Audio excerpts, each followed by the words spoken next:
네, 제가 지난주 지난달부터 해서 좀 저평가되어 있는 지역들 빨리 좀 접근을 하셔서 관심 있게 보시고 내 집 마련을 하시라고 말씀을 드렸었는데 요 근래에 들어오신 분들은 요 근래 전화하신 분들 또 상담 전화 받으시는 분들은 많이 올랐다."라고들 하실 정도로 금액대들이 억 단위로 오른 곳들이 많이 있습니다. 전세가도 마찬가지죠. 네. 근데 이런 현상들이 왜 나타나는지를 좀 아셔야 될 것 같아요. 그래서 지금 이런 현상들이 나타나는 것들을 나중에 향후에 이런 비슷한 상황이 처해진다면 '어떻게 됐었구나.'라고 하는 것들을 조금 인지를 하시고 과거의 이런 데이터를 통해서 앞으로의 미래에 대한 그런 예측을 좀 하셔야 된다고 생각이 되는데 부동산은 계속해서 공부를 해야 되는 겁니다. 네. 그전에 이제 우리가 이 2024 년도 올해 전세 전망에 대한 부분들 그리고 이 집값이 어떻게 될 것인지 한번 얘기를 드려 보도록 하겠습니다. 자, 지금 서울 수도권 전세가 주요 변동률 자체를 지금 표로 그림으로 나타내 봤습니다. 지지난주 또 지난주에 보시면 일부 지역들은 약간 파란색들도 있었습니다. 자, 그런데 지금은 전부 다 빨간색이죠. 지금 전세가가 전체적으로 다 상승세가 나타나고 있는 지역들이 이미 보일 겁니다. 과거에는 이제 서울 25개구 중에서도 보합권 그리고 약간 약세권 이런 지역들이 많이 있었는데 전체적으로 빨간색들이 점점 많아지고 있는 부분들. 자, 그리고 전세 시장 자체가 이제 11개월 연속으로 상승장이 지금 나타나고 있다. 네, 하지만 매매가에 대한 부분들이 일부 국지적으로 지금 상승장이 나타나고 있는 것이고 그 외적인 지역들은 조금 관망세가 나타나고 있는 부분들이 보여집니다. 자, 서울, 경기권, 거기다가 이제 인천권의 이런 신도시까지도 지금 상승세가 두드러지게 지금 보여지고 있고요. 선호도가 높은 지역들 상승폭은 더욱더 높아지고 있다. 그리고 물건도 없다라고 하는 것이 팩트입니다. 자, 약세장이었던 것이 이제는 강보합권으로 올라왔고 불과 3월 달, 4월 달 초반만 하더라도 이제 강보합권들이 유지가 됐었는데 이제는 다시 상승세가 전환이 되었고 지금은 상승폭이 높아지고 있는 그런 시점이 되고 있습니다. 시장이. 그래서 지금은 정말 입지가 좋은 지역들 또는 선호도가 좋은 지역들, 학군이 좋은 지역들 이런 지역들 가보시면 전세 물건이 그렇게 많이 없습니다. 생각보다 많이 안 나오고요. 서울권 안에서도 또는 인천권이나 경기권 안에서도 전세 물건이 제로인 곳도 있을 정도로 지금 전세 물건들을 싸게 내놨던 것들을 걷어들이거나 또는 또 높은 가격에 나오는 그런 실정이다. 그런데 특히나 이런 학세권, 학군으로 주변에 굉장히 좀 잘 갖춰져 있는 지역들 있죠. 노원구 같은 경우에도 마찬가지로 전세 물건이 제로인 단지들이 있을 정도로 요즘 전세가 정말 귀하게 나타나고 있습니다. 물론 그 와중에서도 신축과 구축들보다는 신축과 준신축 위주로 아무래도 이제 생활 주거지 형태들을 조금 더 점프를 해서 다니는 그런 분들이 많이 있으신데 지금도 마찬가지로 구축보다는 신축들 위주가 가격대들이 좀 많이 높아지고 있습니다. 자, 올해 수도권 주요 지역의 전셋값 상승률 보자면은 전체적으로 보시는 것처럼 서울 성동권 같은 경우에도 2.98% 정도, 그리고 용산 1.87%, 마포, 서초, 강남 이런 라인들은 전세가 상승률이 그렇게 높지는 않지만 대체적으로 보자면 이제 고양, 일기 신도시 쪽 라인들이나 인천권 라인들의 전세가 상승률이 굉장히 두드러지게 빠르게 확산되고 있습니다. 높아지고 있는 부분들이 보이실 거고 대체적으로 대부분 이제 용인, 그리고 부천, 성남, 그리고 고양시, 덕양구 쪽 라인들, 그리고 수원, 영통 이런 라인들이 대체적으로 높은 상승률이 보여지고 있는 부분들이 보여진다. 서울권 같은 경우에는 이제는 약세장에서 이제 완연하게 상승장으로 돌아선 모습들이 조금은 체크해 보셔야 될 내용들인 거고요. 서울 전셋값이 전고점에 가까이 오른 지역들 있죠. 서울의 아파트 단지 중에서 마포의 아현, 공덕, 자이 이런 라인들, 아현뉴타운과 공덕 라인들, 그리고 송파 같은 경우에는 잠실권 그리고 리센치 이런 라인들의 그 트리오 라인들이 전체적으로 전세가 상승률이 굉장히 빠르게 가파르게 올라오고 있습니다. 자, 그리고 노원 상계 주공 라인들도 마찬가지로 올라오고 있는 모습들이 보여지는데 전체적으로 여기 보시는 것처럼 지금 일부 지역들만 제가 표현을 해드렸지만 그 지역 내 서울 25개구 중 안에서도 일단 선호도가 높은 지역들 위주로 가장 빠르게 전세가가 반등하고 있는 모습들이 보여진다. 자, 정리해서 보자면 이제 전세가가 상당히 심상치가 않다라고 하는 모습들이 보여집니다. 특히나 이제는 월세에 대한 부분들이 굉장히 전세로 전환했을 때 더 높은 그런 부분들도 있긴 하겠지만 전체적으로 이런 매매 수요가 이제 좀 부족한 현상들이 전체적으로 아무래도 임대차로 전환하는 분들이 많다 보니까 아직은 좀 매매를 해야 될까 고민하시는 분들이 있을 겁니다.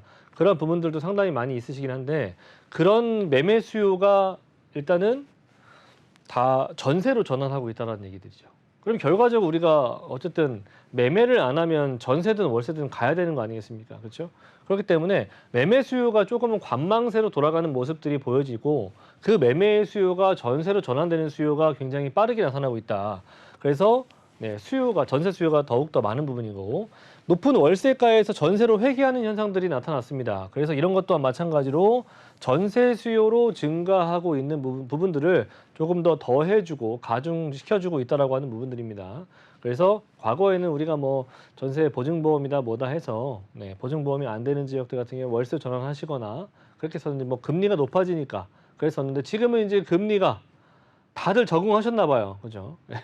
과거에는 뭐 2%대 초반 하셨다가 뭐 4%대까지 넘어가고 나니까 뭐 2배 넘어갔다, 뭐 비싸졌다, 주거비가 높아졌다 이렇게 생각하셨는데 지금은 이제는 역시나 한 1년에서 2년 정도 지나니까 역시 사람은 네, 적응의 동물이죠. 그래서 적응이 너무 빠르게 되고 있습니다. 그래서 지금 현재로는 어떻게 보면 월세로 전환되고 있는 그런 수요들보다 전세로 전환되고 있는 그런 임차 수요가 훨씬 더 월등히 많아지고 있다라고 하는 거.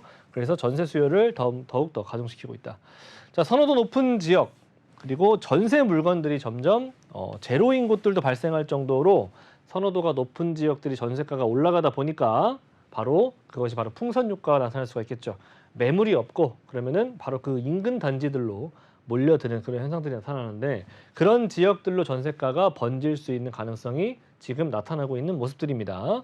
자, 그리고 거기에다가 추가적으로 2년 전에 우리 굉장히 어려웠었던 지역 있죠. 2년 전에 계약갱신 청구권 사용했었던 수요들이 이제 만기가 돌아와요. 그래서 올해 이제 한 6월 달부터 7월 달, 8, 9월 달이 가장 이제 그 수요가 나오는 그런 시기인데 그런 분들이 다시 계약갱신 청구권을 다 사용했기 때문에 재계약을 한다 하더라도 지금 현재 수준의 전세가에 맞춰서 전세가가 설정될 수밖에 없습니다. 그러면 자연스럽게 전세가는 올라갈 수밖에 없는 표면적으로 찍히는 금액 자체가 전세가가 높기 때문에 전세가는 올라갈 수밖에 없는 것이고 재계약이 안 되거나 다른 지역으로 이동하시는 분들은 임대인 입장에서는 이제 또다시 4년 정도의 임대가를 생각을 해서 금액을 올려놓지 않겠습니까? 그렇죠?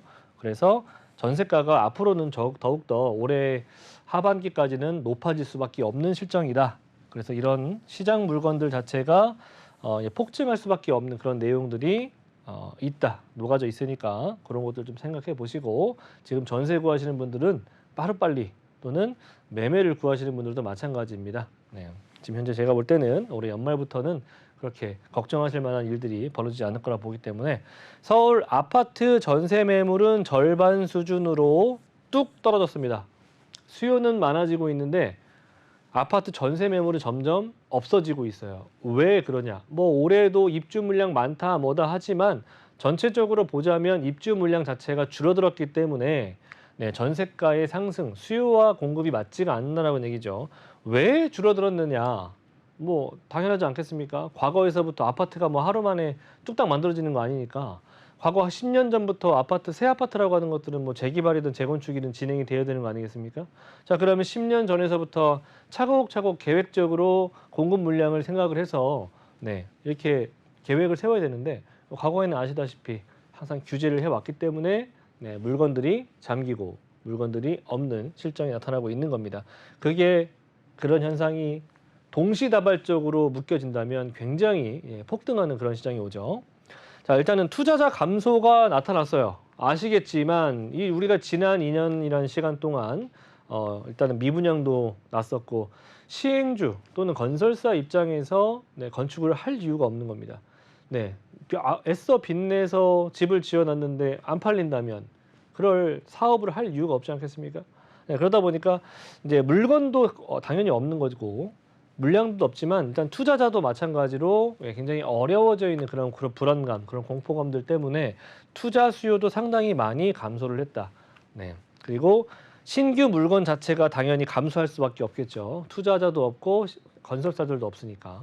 그러면 전세가 영향이 어떻게 미치겠습니까? 물건은 없는데 원하는 그런 주거지들은 많이 있죠. 그리고 수요들도 마찬가지로 이렇게 매매는 좀 할까 말까 고민하시는 분들, 월세는 조금 부담스러워. 그럼 전세로 가볼까? 전세가 없다라고 하는 거죠.